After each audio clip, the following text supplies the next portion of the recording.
June 29th, 1999, by David Wiesner.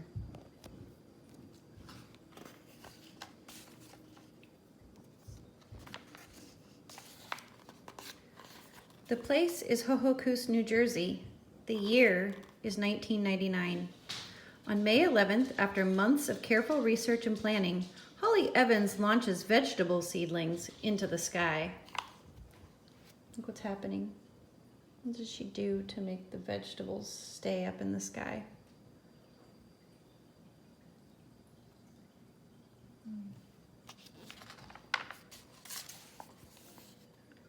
On May 18th, the young scientist reports on her experiment. Holly intends to study the effects of extraterrestrial conditions on vegetable growth and development. She expects the seedlings to stay aloft for several weeks before returning to Earth. Her classmates are speechless. If you're watching this with somebody else, talk about what you think about her scientific experiment with someone near you.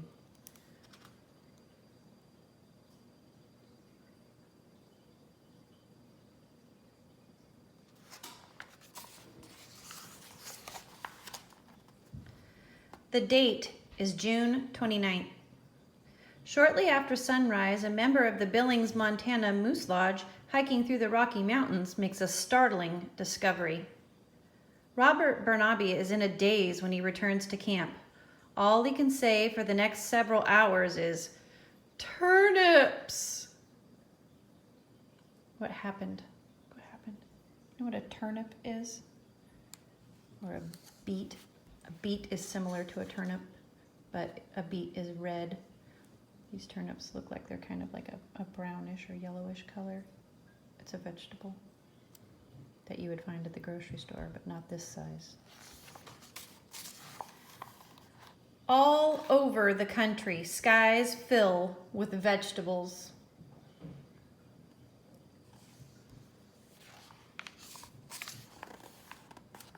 Cucumbers in Kalamazoo. Lima beans loom over Levittown. Artichokes advance on Anchorage. Parsnips pass by Providence. These might be some new vegetables you haven't heard of. And broccoli lands with a big bounce in Holly Evans's backyard.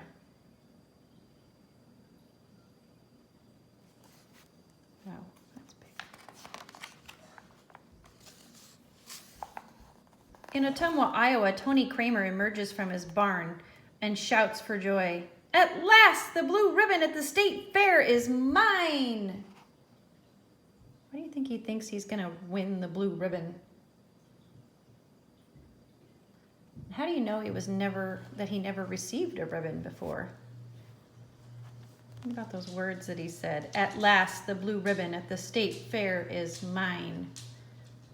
When you say "at last," that means that's never happened before and you've been waiting for a long time.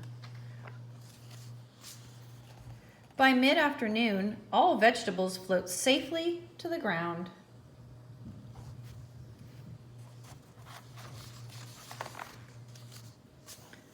Except for the peppers. For some reason, they need a little help. Look closely. They've got strings. People are holding them.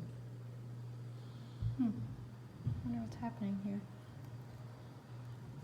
All of them are like that.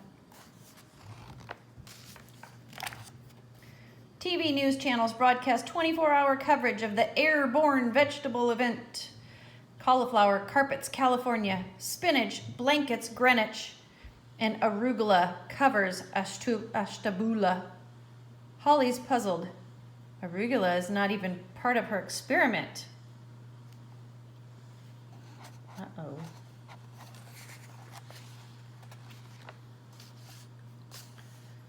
Vegetables become very big business.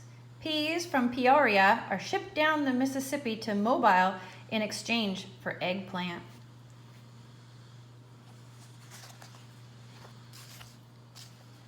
Real estate booms in North Carolina. Avocados bolster Vermont's economy. Potato Land is wisely abandoned. The Big Apple is renamed the Big Rutabaga.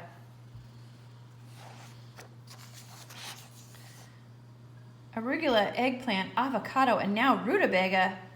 As the list of vegetables that Holly did not plant grows longer, she concludes that the giant specimens are not the result of her experiment.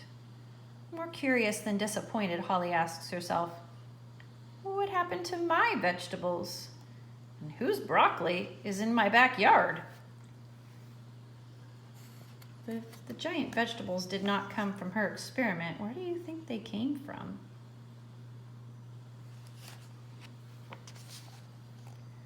The place is the ionosphere. On June 29th, the Arcturian star cruiser Alula Borealis was touring its sixth planet in 4 days, and the captain had just pointed out the fjords of Norway off the port side. In the galley, an assistant fry cook accidentally jettisoned the entire food supply. As their vegetables drifted toward the small blue planet below, everyone on board had the same thought. Where would their supper come from?